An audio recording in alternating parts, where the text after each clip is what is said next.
आप सभी को मेरा प्रणाम। आप सब कैसे हो? आई होप आप ठीक होंगे और मैं भी एकदम ठीक हूँ। मैं ब्लॉग की शुरुआत कर रही हूँ सुबह के 9 बजे से, जो कि नाश्ता नुश्ता भी हो गया है और घर के सारे काम भी हो चुके हैं। बच्चे स्कूल चले गए हैं और आपको सबसे पहले सावन की हार्दिक शुभकामनाएं। आज सावन का पहला व्रत है, सोमवार। हमारा तो व्रत नहीं है, तो इसलिए मैं मंदिर नहीं गई हूँ, ना ही मेरा व्रत है। और आज बारिश भी शुरू हो चुकी है सावन के महीने में। तो मैं ब्लॉग की शुरुआत करती हूँ। आज मैं अपना परिचय देना चाहती हूँ कि मेरा नाम क्या है, मैं कहाँ की रहने वाली हूँ, मेरा मायका कहाँ है, मैंने पढ़ाई कहाँ तक की है, मेरे बच्चे कितने हैं और हस्बैंड जी क्या करते हैं, घर में कौन कौन रहते हैं। तो आज चलो मैं अपना परिचय देती हूँ।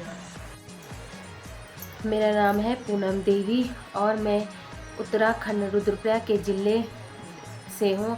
मेरा ससुराल है रुद्रप्रयाग ज़िले में और यहाँ रुद्रप्रयाग से 8 किलोमीटर बोठा तूना मार्ग में है मेरा ससुराल। और मैं रहती हूँ रुद्रप्रयाग में, क्योंकि वहाँ हमारा अपना घर है प्रॉपर रुद्रप्रयाग में।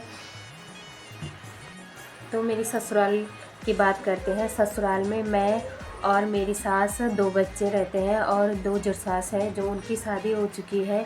हस्बैंड जी मेरे बाहर जॉब करते हैं, होटल लाइन में है और मेरा ससुराल है रुद्रप्रयाग में। अब बात करते हैं मायके की, जहाँ मेरा जन्म हुआ है, जहाँ मेरी जन्म भूमि है। तो बात करते हैं मेरा मायका है पौड़ी गढ़वाल। पौड़ी गढ़वाल में श्रीनगर है और श्रीनगर से पीछे आते हैं तो स्वीत गांव है, वहाँ मेरा जन्म हुआ है 1 जुलाई को और 1993 में मेरा जन्म हुआ है। मेरी छोटी सी फैमिली है, मतलब 5 बहनें हैं और 1 भाई है, मम्मी है, पापा है, भाभी है, भांजे हैं, भांजी है। तो बात करते हैं अपने मायके की, बात करते हैं कि मैंने कहाँ तक पढ़ाई की है। मैंने 2008 में 10 पास कर दिया था और 2010 में 12 पास कर दिया था और मैंने कॉलेज किया है, बीए फाइनल कर रखा है, जो कि शादी के बाद मैंने बीए फाइनल कर दिया था।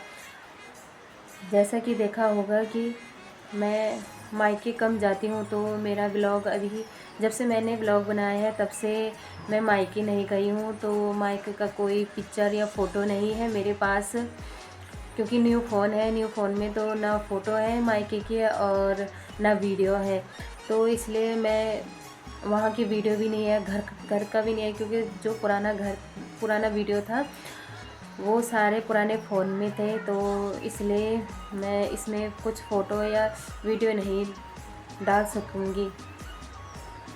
तो बात करते हैं, हमने अपना बचपन बहुत गरीबी और संघर्ष से झेला है। मतलब ये देख सकते हो कि हमने बहुत गरीबी झेली है बचपन में।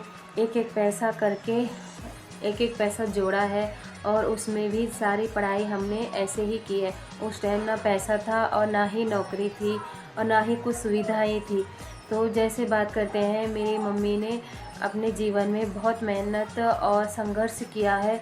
तो जैसे कि देख सकते हो कि मेरे मम्मी के 5 बच्चे थे और मतलब 6 थे, 5 बोले मतलब 6 बच्चे थे। तो कैसे में पाला होगा मेरी मम्मी ने। उस टाइम तो ना पैसा था और ना ही कोई रिश्तेदार जिससे हम पैसा मांगते हैं और अपना बचपन अच्छी तरह से बिताते। उस टाइम कुछ नहीं था हमारे पास। पापा ने पढ़ाई कर रखी है, 8 पास किया है और मम्मी ने 5वीं पास किया है।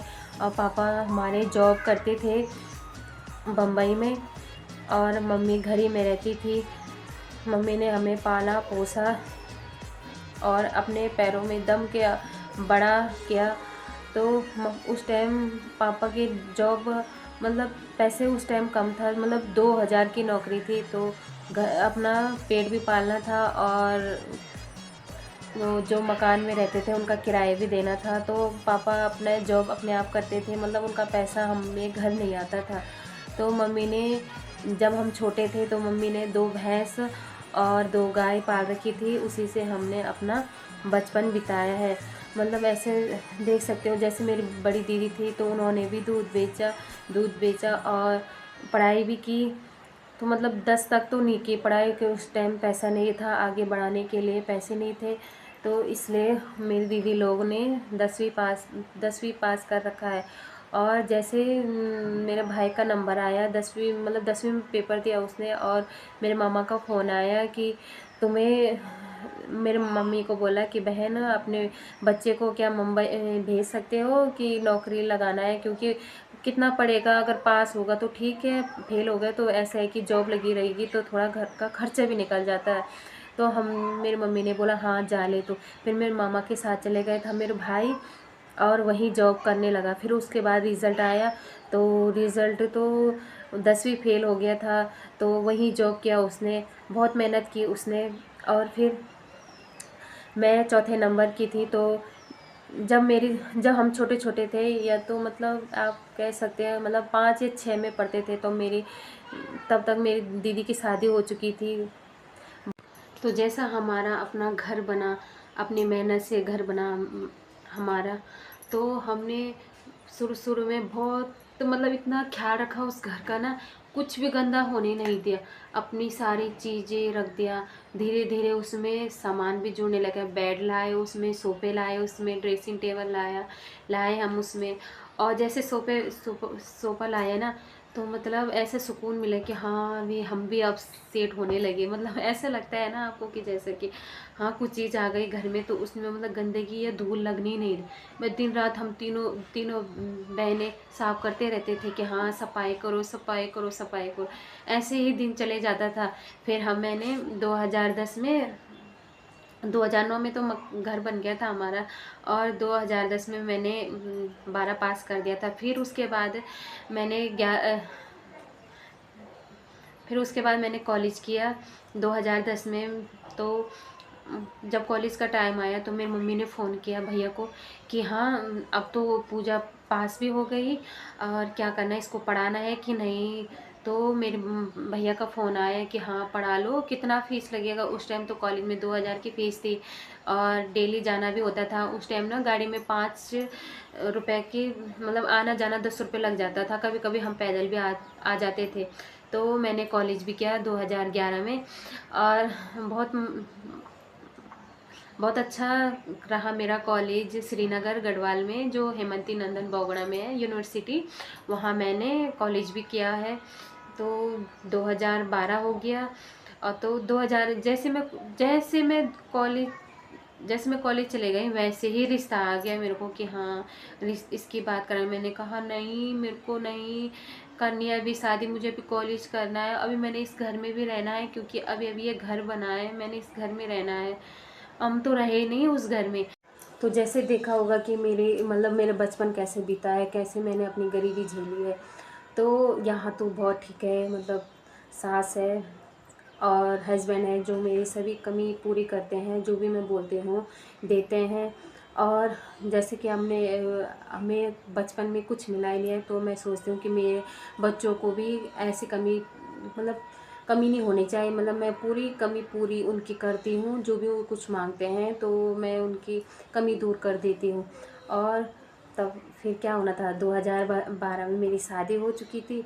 और अब मैं एक ब्लॉग बनाऊंगी कि मेरी लव मैरिज हुई या अरेंज मैरिज हुई, और कौन मेरे लिए रिश्ता लाया, शादी कब हुई थी मेरी। तो मैं एक नया ब्लॉग बनाऊंगी इसके बाद। तो आप मुझे बहुत सारा प्यार और सपोर्ट बनाए रखना। प्लीज़ मेरे ब्लॉग देखते रहना, और लाइक कमेंट और शेयर कीजिएगा। फिर मिलते हैं एक नई वीडियो के साथ और नई उमंग के साथ। तब तक अपना ख्याल रखिएगा। फिर मिलते हैं। नमस्कार जी।